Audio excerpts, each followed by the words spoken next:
Oke. Assalamualaikum warahmatullahi wabarakatuh. Teman-teman, saya akan mendiskusikan teorinya Gadamer tentang Fusion of Horizon. Teori ini adalah teori sentralnya Gadamer dan kontribusi besarnya di bidang hermeneutika modern, dan bahkan sampai sekarang masih dipakai tidak hanya di dalam studi kitab atau studi teks, tetapi juga di studi sosial yang lain. Nah, ini banyak membawa pengaruh di era modern, analisis-analisisnya kayak gitu.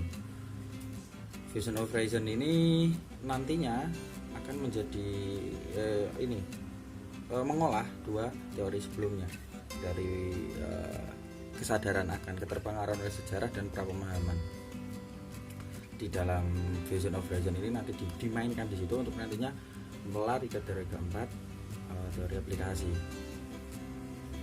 Nah, teman-teman, menurut Gadamer, masing-masing antara penafsir teks dan teksnya sendiri itu punya cakrawala, punya horizon, punya pemahaman, punya pengalaman, punya kesadaran yang melingkupinya dan di dalam dirinya sendiri, dan masing-masing adalah independen dan independen tetapi terbuka. Nanti akan jelaskan keterbukaan itu dan dinamis, kata dia. Nah, nggak mungkin teks akan bicara sendiri, dan nggak mungkin penafsir akan membicarakan isi di dalam teks itu tanpa mengabaikan dengan mengabaikan apa yang sebenarnya ada di dalam teks.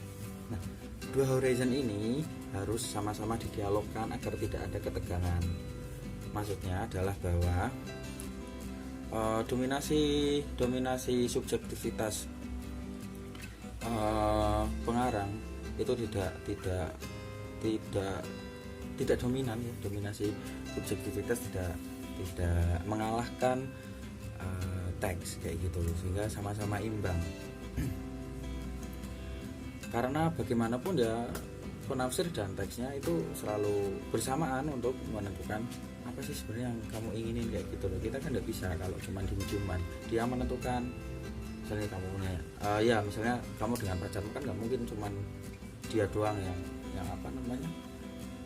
menentukan ini atau menentukan itu, atau dia hanya pasif kayak itu kan nggak asik kayak gitu. Itu dua-duanya saling berkontribusi dan aktif kayak gitu, dan tapi di samping itu juga lentur, fleksibel, menerima keterbukaan, menerima katakanlah pengaruh-pengaruh kayak gitu, tetapi tidak kehilangan dirinya sendiri.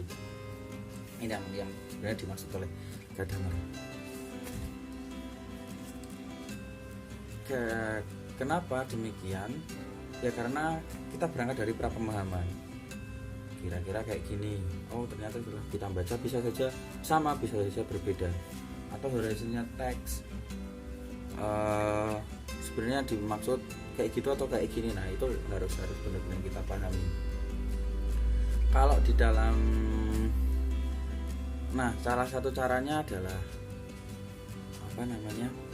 untuk mengetahui horizon teks ini, Amin Al-Khuliq bagus caranya. Dia pakai itu teorinya kan yang terkenal mafil Quran, mahawal Quran, apa yang ada di dalam Quran, maksudnya kontennya itu seperti apa dan apa yang melingkupi konten itu.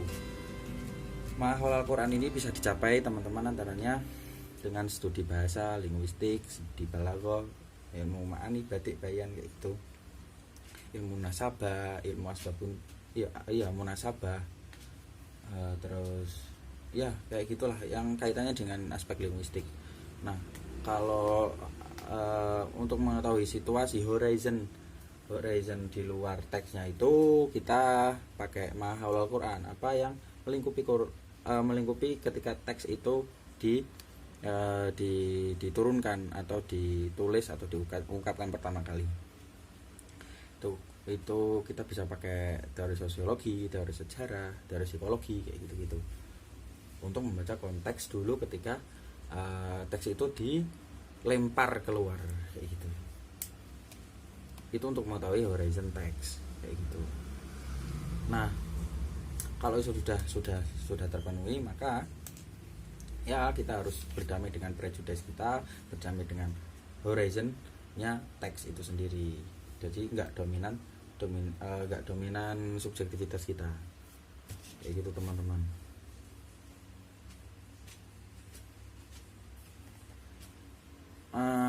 Terus selanjutnya, kalau kita sudah tahu apa yang sebenarnya dimasukkan teks, terus kita mau ngapain?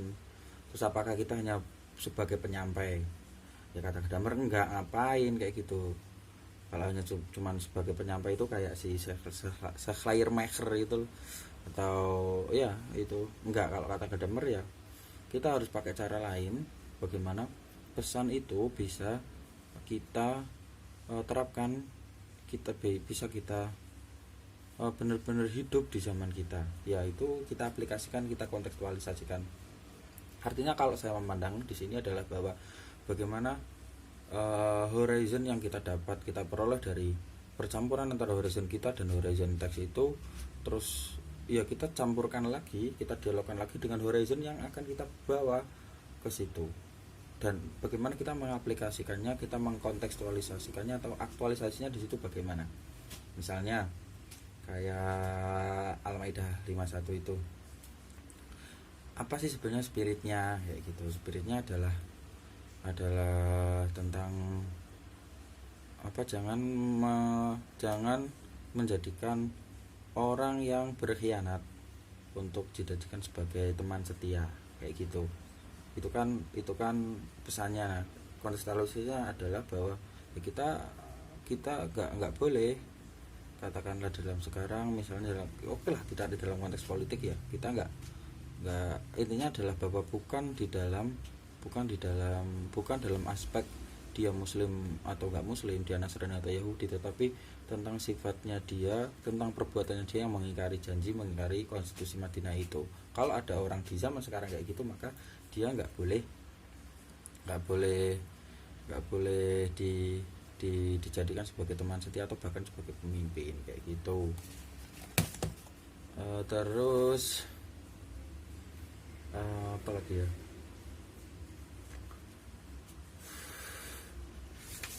iya intinya kayak gitu sih teman-teman, bahwa penafsir punya horizon, punya agensinya, punya pemahamannya, dan teks juga sama, dan kedua itu harus saling bertemu untuk menemukan titik temunya, untuk dibawa di penafsir apa sih sebenarnya diinginkan, kayak gitu. Prejudice, prapemahaman, kesadaran penafsir itu untuk membaca horizonnya teks itu, untuk menemukan inti, maksud, meaning atau magza atau ruhnya, kayak gitu, untuk nanti dikontekstualisasikan, diaktualisasikan dengan problem-problem kekinian, dengan tantangan zaman. Karena kalau kita hanya menyampaikan menyampaikan apa yang diucap spiritnya doang tanpa ada kontekstualisasi, ya kita nggak progresif. Kalau kata Gadamer ya, apa sih sebenarnya tugas interpretasi itu, kata Gadamer adalah tugas interpretasi adalah sebagai dia bukan memproduksi, bahkan juga bukan merepresentasikan, tetapi memproyeksikan makna baru yang lebih cocok untuk semangat zaman. Artinya dia melampaui apa yang pernah dilampaui generasi-generasi sebelumnya. Nah, ini hermeneutika filosofis, hermeneutika progresif, kayak gitu. Kayaknya gitu dulu deh. Oke teman-teman, terima kasih.